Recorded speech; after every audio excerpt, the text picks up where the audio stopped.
Greetings and welcome to this edition of Rock County Civics Academy. The Rock County Civics Academy is a production of Common Sense Reestablished LLC, a public affairs communications company dedicated to community service, focusing on gathering and disseminating information regarding matters of public interest and encouraging public debate and discussion of matters of importance. We are not affiliated with any organized or unorganized political organization and exist for the sole purpose of providing a source of unbiased fact without hyperbole or colored by bias. We believe that a healthy discussion and debate of the merits of matters of public interest should be encouraged and supported. Our ability to provide these Rock County Civics Academy presentations is solely dependent upon the financial and other support we receive from our growing family of benefactors and you, our faithful listeners.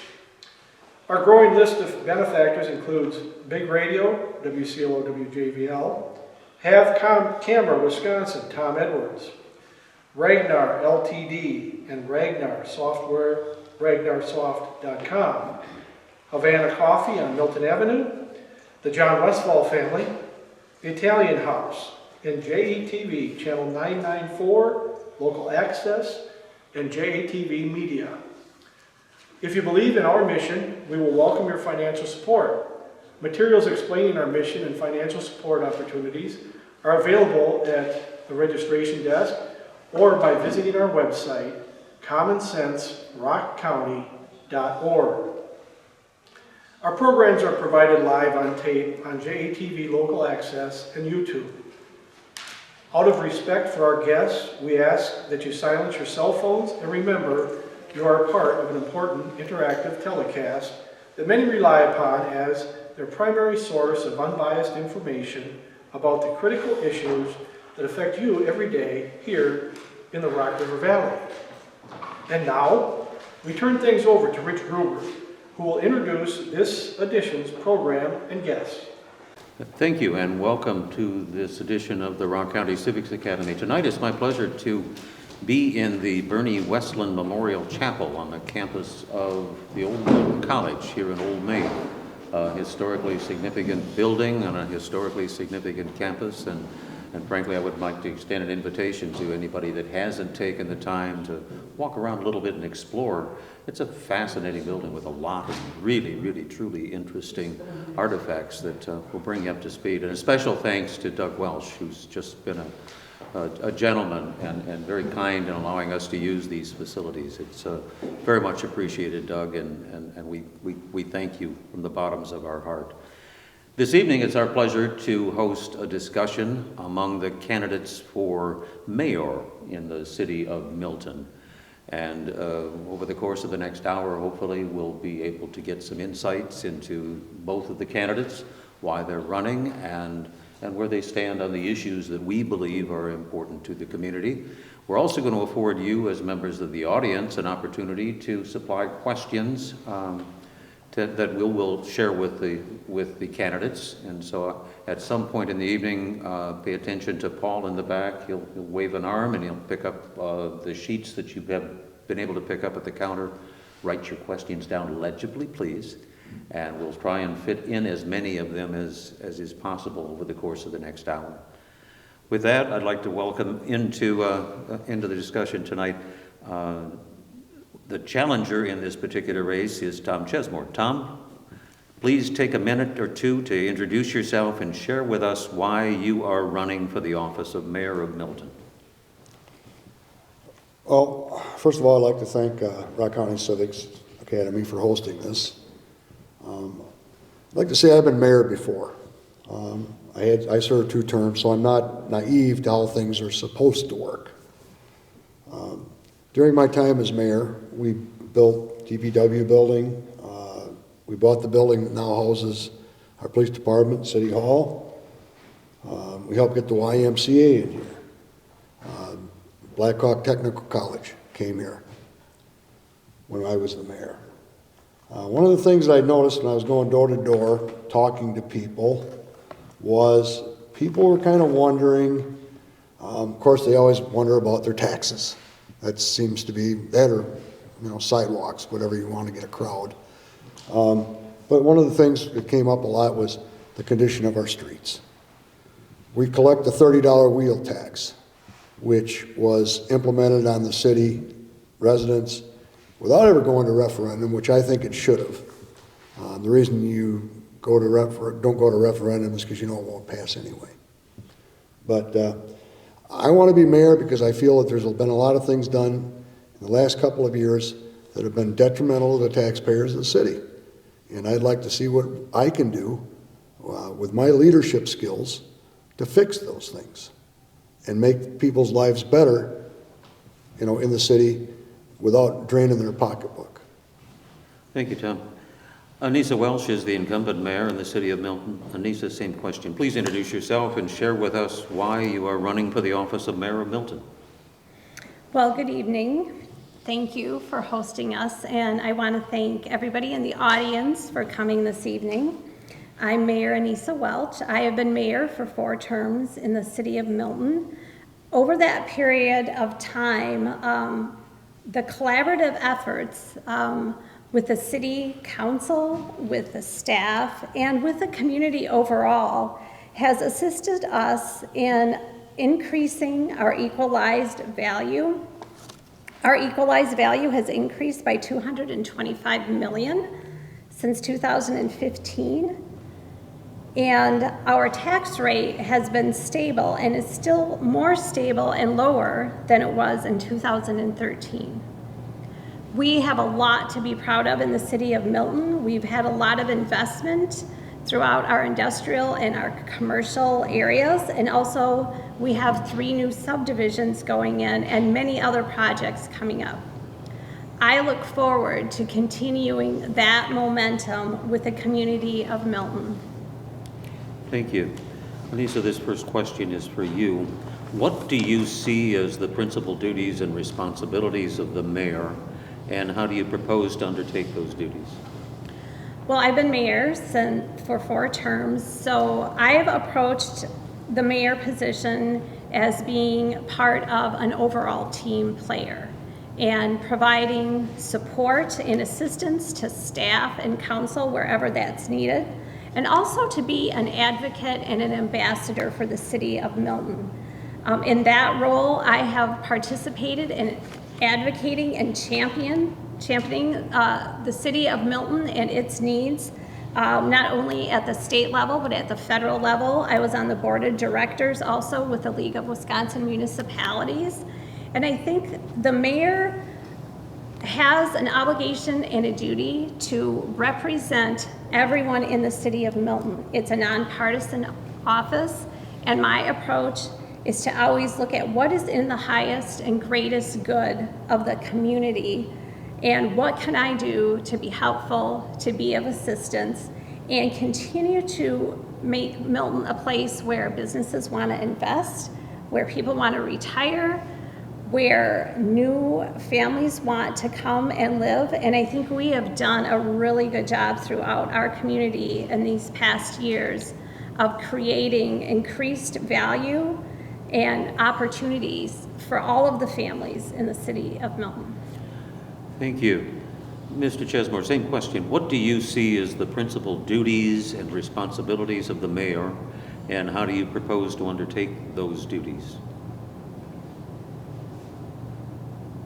Well, I think it's a responsibility of the mayor to put forth a vision to the employees of the city, the clerk, city administrator, and give them the direction they need. I'm not a micromanaging person.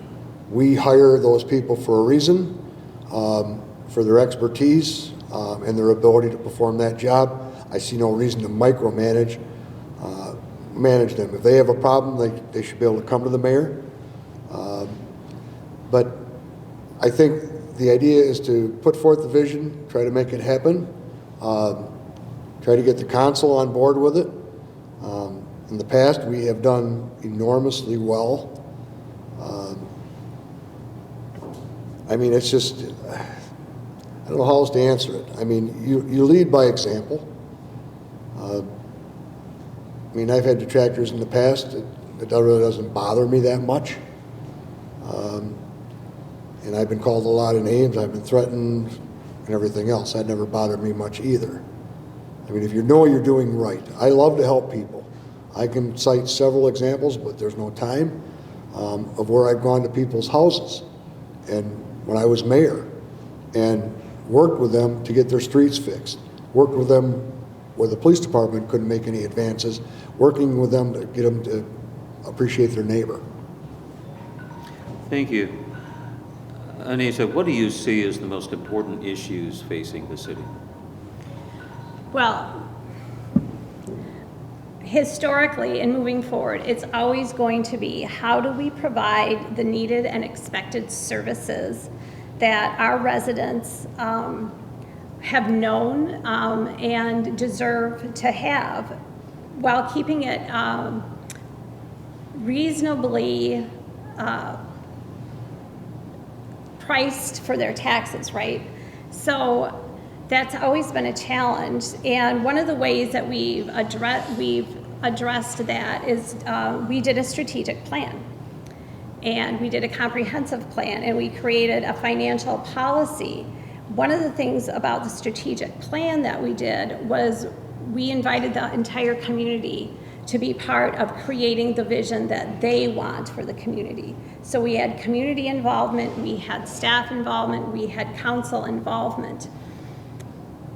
It's important that we are always advocating for our residents and for our community at all levels of government to make sure that we have the resources and the funding to provide the services and it's affordable for everyone. Thank you. Mr. Chesmore, same question. What do you see as the most important issues facing the city? Well, at this point in time, I would say the taxes. Recent moves with our fire service, I think the city taxpayers should hang on to their socks, because a lot of the things that were signed off for in that contract to be in the fire district it's going to hurt.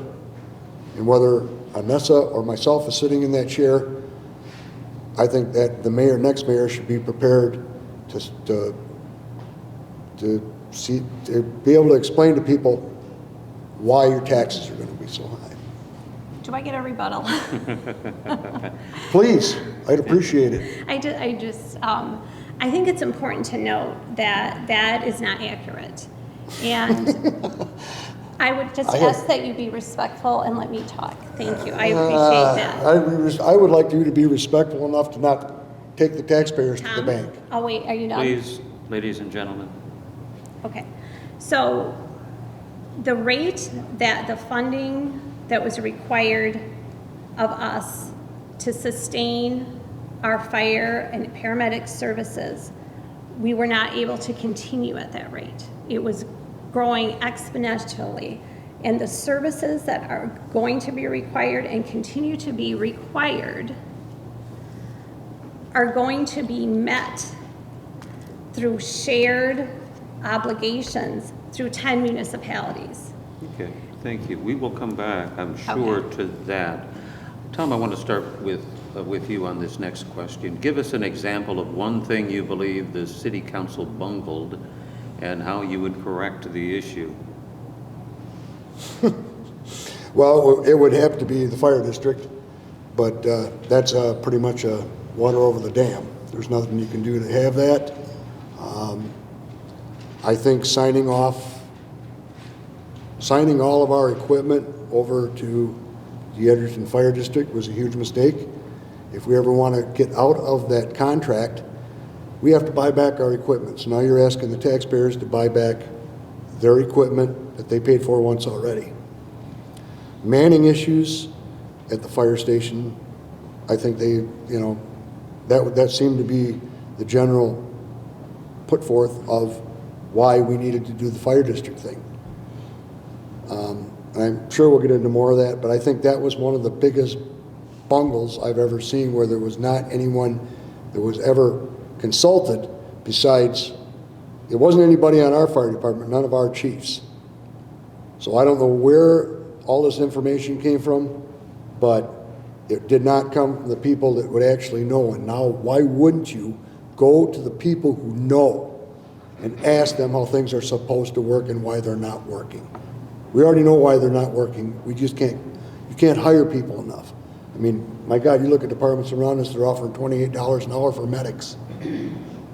And so, I mean, and the time constraints on it. They have to go to a lot of school for that. And it's hard to get people to do that. Okay, thank you. And as to the same question, give us an example of one thing you believe the city council bungled, and the operative part of the question is, how would you correct the issue? Well, I'll tell you what the city council has done in the past that we have worked our way to get out of. And I have to say, I was on the council when we started going down the path of increasingly more debt. And when I took over, our debt ratio was at 82%. Now, we did get investments. We got buildings, but that debt ratio put us at great financial risk. So over time, we created a plan to pay down that debt. We created a financial policy, a debt policy going forward. We are now, our debt is significantly lower than what it was. In fact, our debt ratio is half of what it was, even more than half than when I took over. So I think part of that was that I don't think the council fully understood the future implications of taking our debt up to 82%. We're not there. We were able to do investments in our commercial, in our industrial, and we were able to create stable TIF districts. We have CQC and CNG.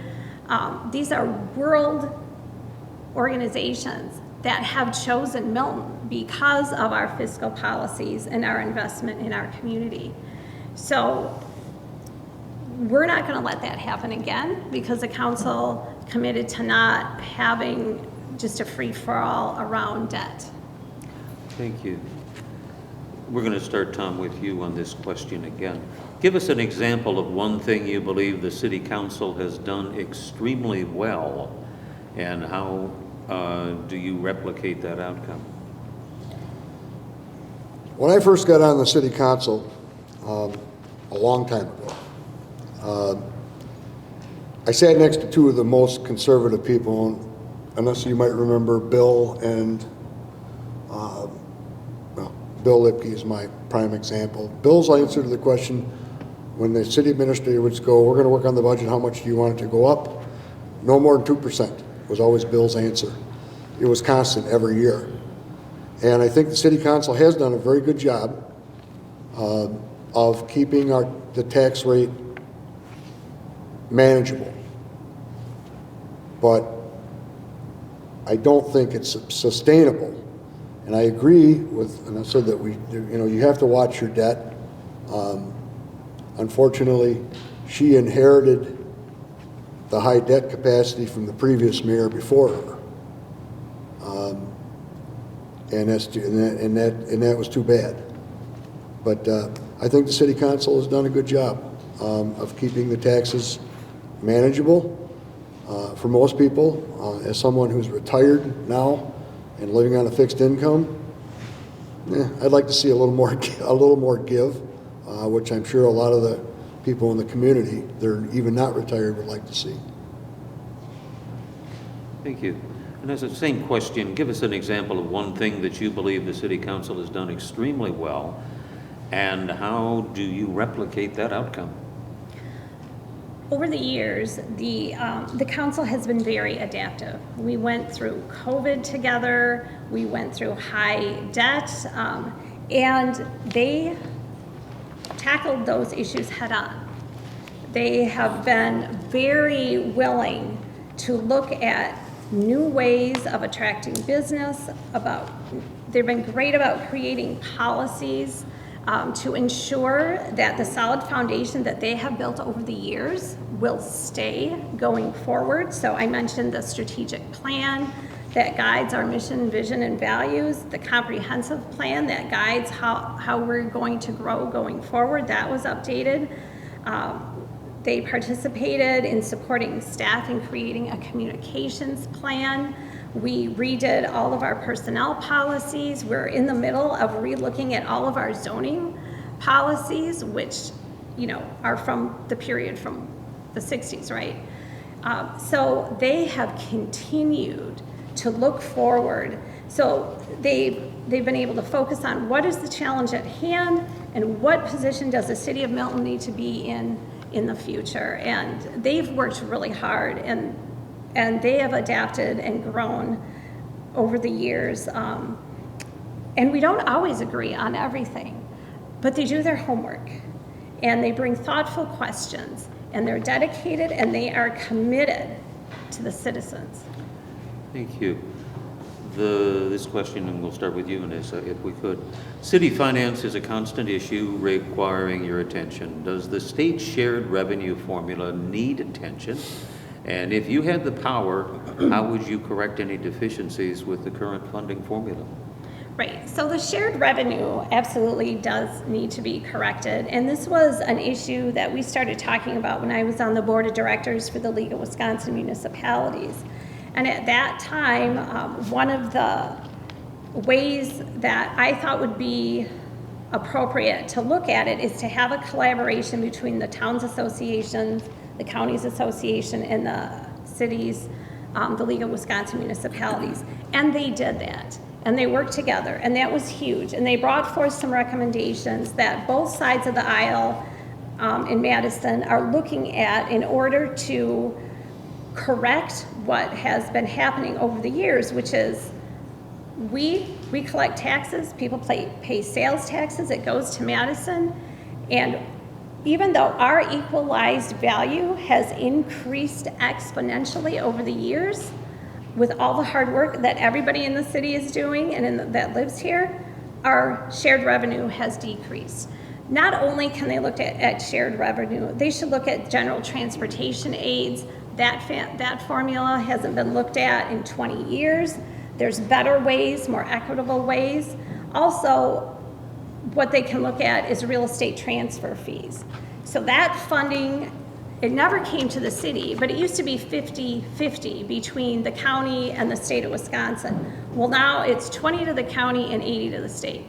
They can look at that, and that can be more equitable, and I think they should look at giving some of those real estate transfer fees back to the cities. Thank you. Tom, same question. City finance is a constant issue requiring your attention.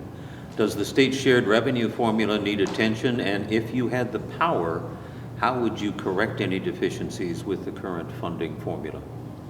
Well, unfortunately, the mayor of the small city of Milton is not going to have a lot of kick up in the state. I know that I just watched a presentation a couple of days ago that explained how the equalized value has been totally not treated the cities very well. Cities, other municipalities, even the towns, are not getting their fair shake. And as Anessa said, it is something that actually both sides of the aisle are willing to look at and work with. It sounds, by the sound of it, the governor, he made this presentation in his state of the state, and I think he's willing to work with it.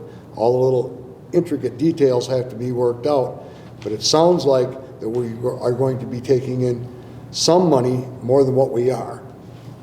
It's totally unfair the way the cities and the municipalities are treated. Prime example of that is our Madison Avenue.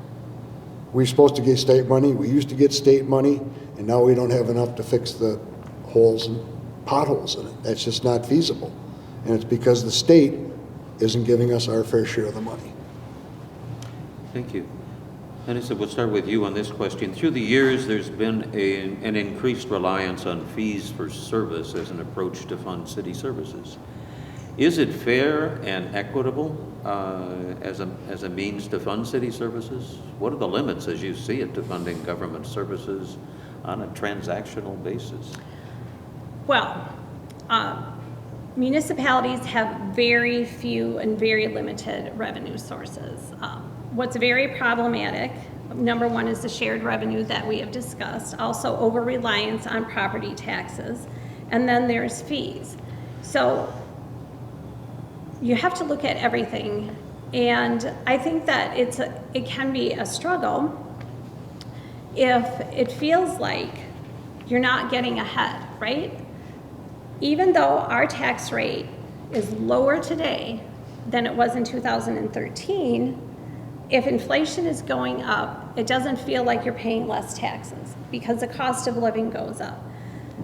One of the things that the state can do to ease any fees, I mean, it's fair, it's not unrealistic. I don't think that people should just expect the government to pay for everything, right? And I have never talked to anybody that doesn't believe they should pay their fair share. But it should be equitable. And we shouldn't have people at, 1% tax bracket paying less than somebody that's working at DPW or a police officer or a firefighter. So it's not just it's not a narrow issue just around fees. It's how we fund our government and our services equitably overall. Thank you. Tom, same question. Through the years, there's been an increased reliance on fees for service as an approach to funding city services. Is it fair and an equitable way to fund city services? And what are the limits, as you see it, to funding government services on a transactional basis? It's kind of ironic. When I first ran for the city council, it was because we feed out our garbage pickup. Totally upset me. A fee is a tax. Let's just put it that way. In 2016, the school district had a referendum, and it was at that point in time that the city of Milton decided to add a $30 wheel tax, which is, by the way, the highest in the state. I don't believe in fees. I understand, but to turn around and ask people to cough up another $30 on top of when you're looking at a school referendum, we know how popular those are. I thought that was a little unfair. I agree. You have to charge a fee, but why do you have to reach for the moon when you're doing it and taking a big chunk out of people's money? I mean, it cost me about $200 to do my truck, to license my truck. My wife drives a pickup also. There's another $175. That's just, it's crazy. And that's the main thing people are asking. Where's that $30 going? You go down College Street out here, or High Street, one of the most heavily traveled streets in the city. And now we've dug more holes in it, but you go by the library and there's a ski jump there. You could jump your vehicle. You need a front end alignment to drive down that. Where's the $30 going? I'd like to rebut. Very quickly. Okay. 15 seconds. So we have a roads and a capital improvement plan. The $30 is not, in fact, the highest in the state. If we were to levy for that amount, it would cost taxpayers more than if we did the $30 registration fee. We determine what roads are going to be paved based on their PACER rating. Okay. I'll respect that. I'm sure that there'll be opportunities here as the evening progresses. Tom, I'm going to start with you on this question. Civic engagement is a concept we hear about on a regular basis. How will you, as mayor, promote and practice your definition of civil engagement? I'm not sure I understand. How are you going to get the community involved in what the city council and the mayor deal with on a daily basis? Well, if you want to talk, on a weekly basis and a monthly basis. If you want to get people into your council chambers, you can either talk about sidewalks, raising their taxes. Those are just two of the ones that used to pack them in with those. My idea has always been, I mean, is if people are willing to come, they'll come. If they won't, I've sat at council meetings, I mean, our budget meetings. We used to sit and there wouldn't be a soul in the place, and we'd be there till 10, 11 o'clock at night. And come budget, when we finalize the budget, next thing you know, we got a packed room, everybody complaining. You know, it's up to you as an individual to make the time to go. I mean, I've been criticized myself. You didn't go to any of these informational meetings. You didn't do this and you didn't do that. Well, you know what? I just recently retired in June. And quite frankly, the last thing on my mind on a Tuesday night is to go to a council meeting. I would, you know, I still got plenty of feedback. I mean, I talk to people and everything else. And so I knew what was going on, but it's really tough in the city anyway because you don't have a local paper. And that kind of stings a little bit. We don't have a local paper anymore. I'll stop before. Okay. Thank you. Anissa, civic engagement's a concept we hear a lot about on a regular basis. How will you, as mayor, promote and practice your definition of civic engagement? Well, I have a much broader vision of civic engagement. I'll give a specific example, and then I'll talk about ways that I think that people probably already are engaging. So when we did the strategic plan, we reached out all over the community. When we updated the comprehensive plan, we invited people to participate, and we scheduled meetings at different times, and we also went out into the community. We were lucky, we did the strategic plan during COVID, so people could sign on to Zoom. So that actually helped people where they didn't have to drive outside of their home, and they still could be actively involved. I think you also have to have an environment where you welcome feedback, and you let people know that if they have a question, they have a concern, someone will be there to listen to them. We may not be able to fix it, but that somebody will be there to listen. But also, I think people don't recognize that showing up to vote is civic engagement. Reading, even if it's not a local newspaper, just being informed is civic engagement. Going to events that your community creates, whether it's the chicken barbecue, whether it's the night market, whether it's going to the 4th of July parade, and just participating in all the events that your community offers is civic engagement. Thank you. Tom, we'll start again with you on this question. Should cities be allowed to levy a sales tax, and if so, how would you propose using the proceeds? No, I don't think cities should be allowed to levy a sales tax. I mean, right now, people are taxed county, state, federal. I mean, the only thing you can safely buy and not really get taken too hard to the bank on taxes is groceries. And even those are getting totally out of control.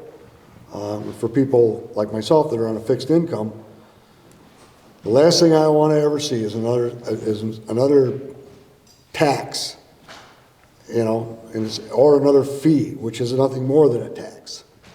It's the last thing that we need to do is be taxing people anymore. Right now, with inflation the way it is, I was the mayor I led the city through one recession already.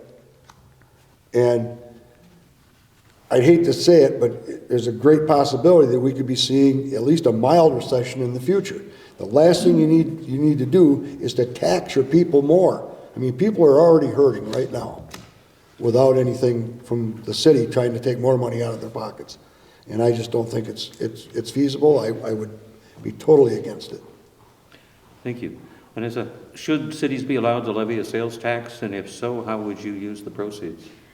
Well, there have been opportunities for cities across the state that they've levied special taxes, like for the Brewers Stadium, for the Milwaukee Bucks, and for special projects, and for dedicated means, right? So the county has a 0.5% sales tax. They have a policy on how that money can be spent. The challenge is always going to be is what is the most fair and equitable way for government to deliver services so people can actually thrive, not just survive. I agree that it can be very challenging, the taxes and the fees, but I don't think that it's a single issue that's going to be solved just by a sales tax. I think you have to look at your overall spending. If you're going to have a sales tax at a city, then what can you offset that with, right? Is it a decrease in property tax? Is it for a specific funding? There's proposals at the state for allowing for sales tax for public safety funding. Over the past 10 years, our funding because of the shared revenue decreases for public safety has been very, very challenging. So I think that we always have to be looking, and I'm glad that the state is finally looking at, is what are some ways that we can have equitable revenue sources for cities to survive? I'm going to take a question from the audience, and we'll begin in this case with you, Anissa. Where would you like to see residential improvements, multifamily, single family, downtown? And are there any changes in your mind that need to be done to zoning ordinances or other requirements to make it more feasible to do these types of improvements? So I obviously do believe that there should be changes because we are in the process of looking at all of our zoning ordinances right now, and that is a big investment. There is a reason that the city, it's never been done, right? Okay, so there's a reason that cities don't do it because it's complicated and it's an investment. But it's another example of where the council has said, look, we need to position the city in a way that we can have reasonable and sustainable growth. How we have our zoning ordinances written and how we enforce those is a key part of that. So we have multifamily, we have a new multifamily development coming in over by Arthur. We have multifamily going in off of Bowers Lake Road. We have new residential. And I think it's important for cities to be flexible and to adapt to what is going to be needed in the future. And zoning has to encourage investment and encourage growth, but it also has to protect your community, right? So I believe in looking at zoning. I believe in everything being on the table to make sustainable investment in our community that our residents will feel proud about supporting. Thank you. Tom, same question. Where would you like to see residential improvements, multifamily, single family, downtown? Any changes that you envision being necessary to zoning laws or any other requirements to make that type of improvement feasible? Well, I think where the city is placing them now is good. I think, they had the property, the city property to do it. The developer was interested. I think it's a good move. The one thing that does concern me is, and I'm sure that the city has looked at it, but long term, how is this going to affect our need for city services? Our emergency services, our DPW services, our, the water department, everything needs to be looked at, and hopefully they have done that. I'm sure they have. But it's, as long as you can justify it long term, and you have the plan in place to take care of this added strain, I should say, on your already existing services. It's very important that we look to that in any future development.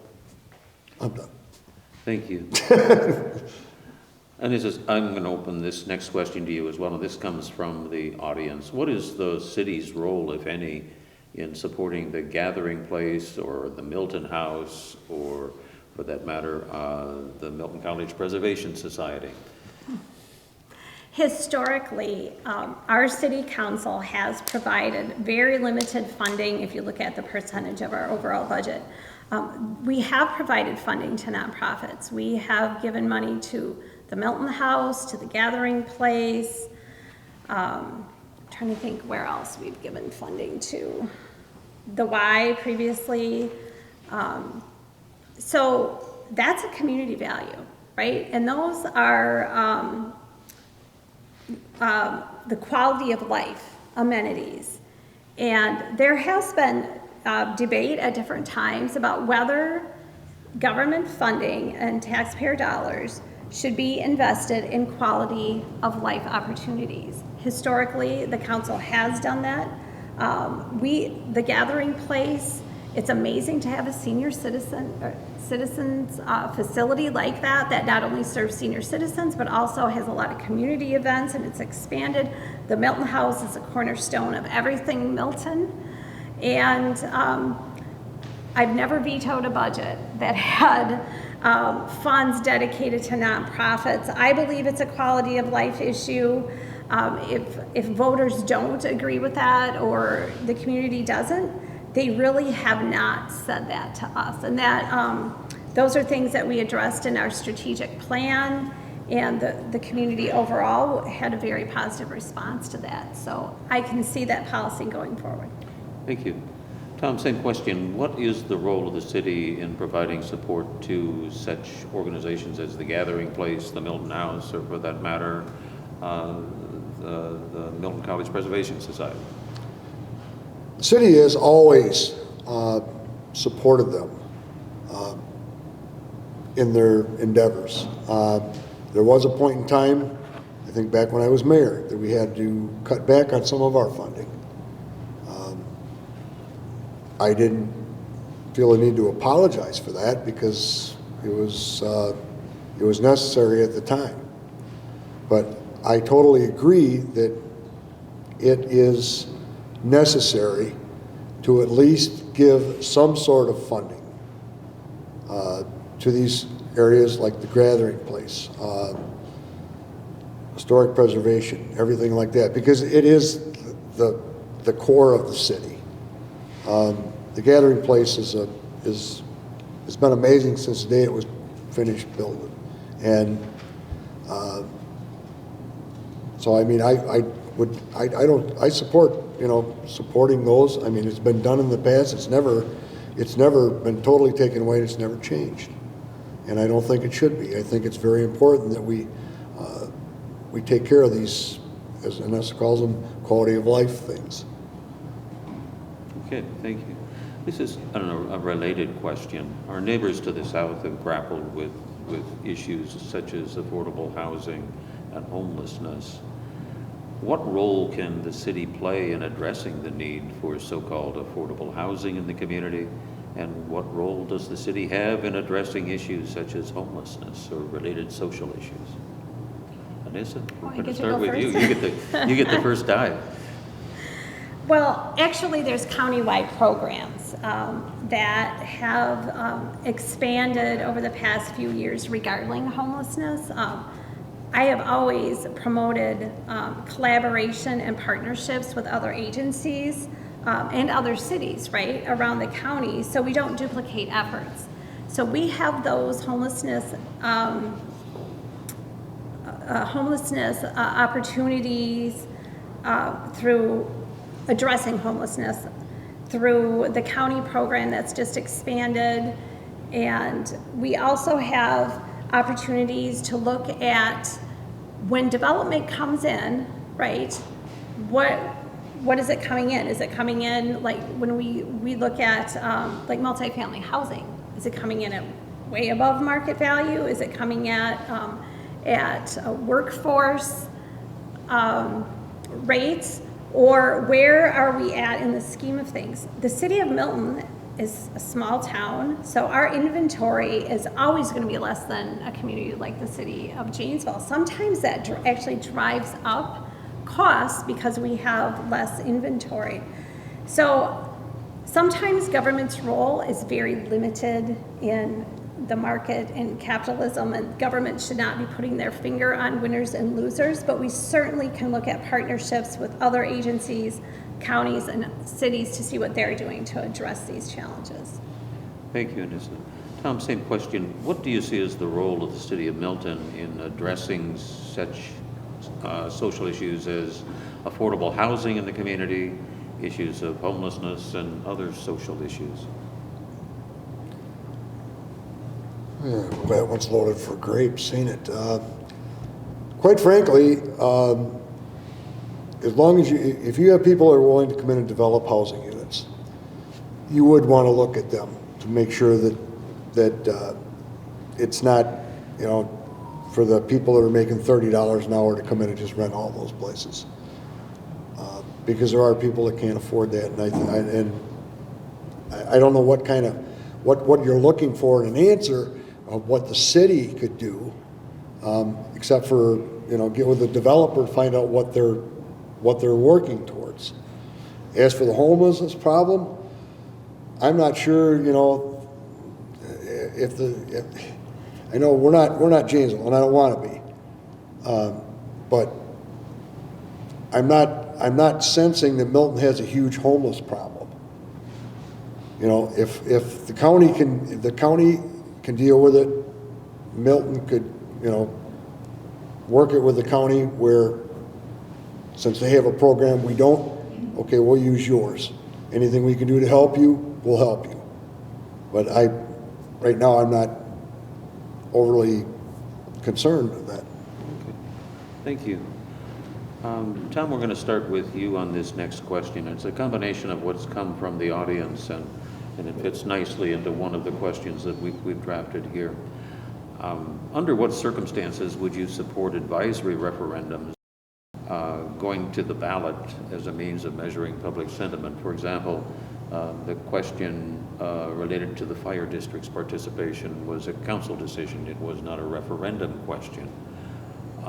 Under what circumstances would you take a matter to a referendum to determine public sentiment?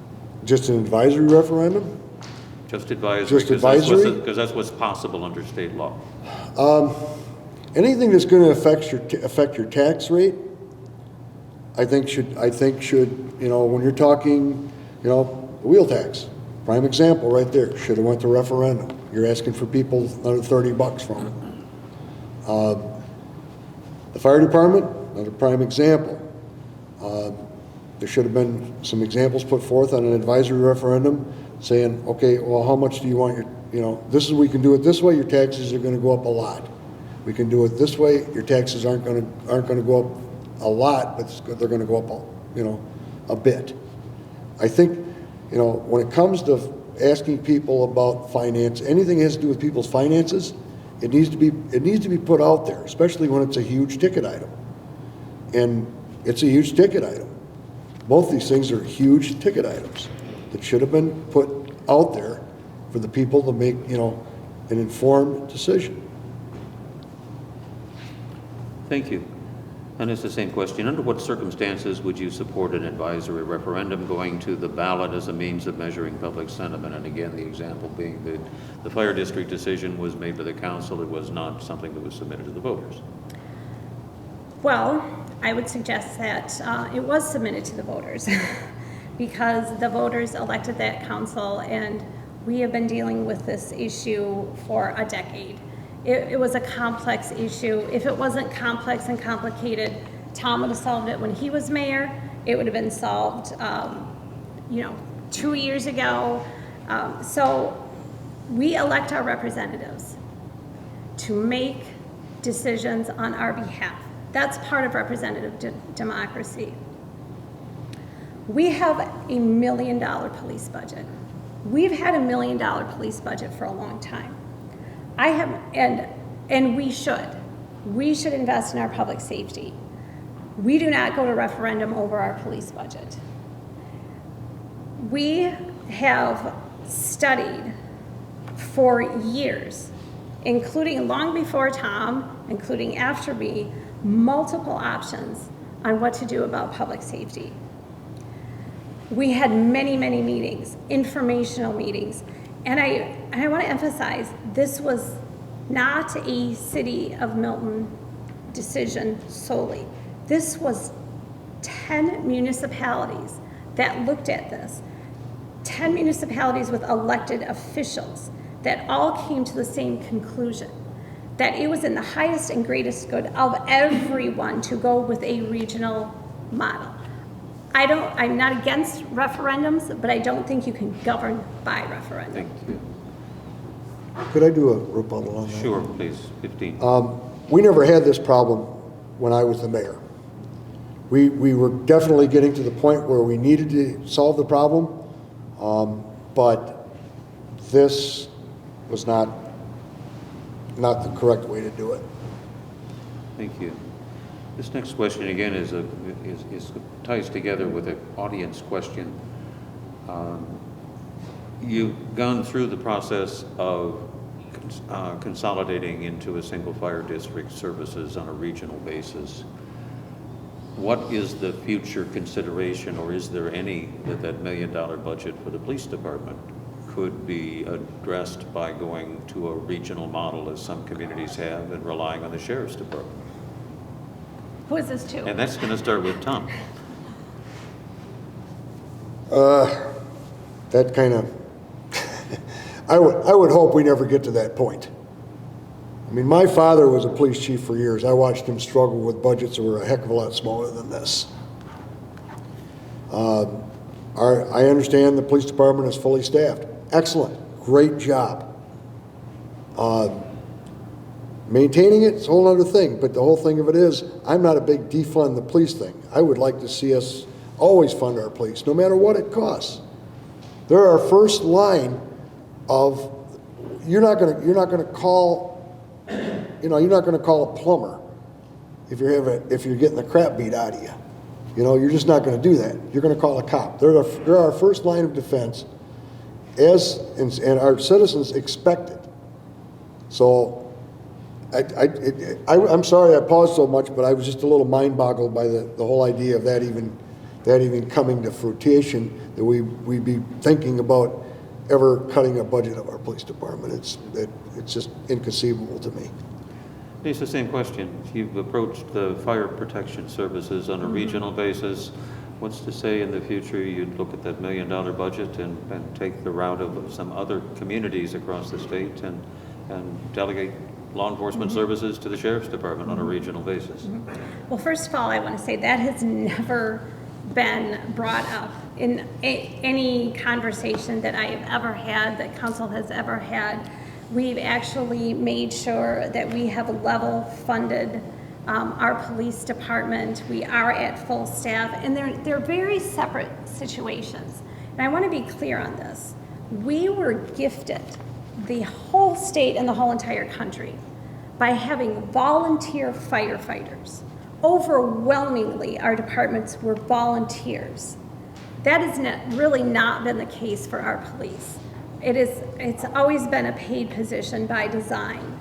So when you lose the ability to have volunteers run your fire department, then you have to figure out a way to fund it. And we've known, and I know Rich has known this, for years, that we were going to be in an employee crunch, right? We've been talking about it for a decade. A lot of other things happened. We had COVID, right? We had people that don't have spare time to become volunteers. That is the main driver of what has happened with fire departments across the state of Wisconsin and across the country. It's not unique to Milton.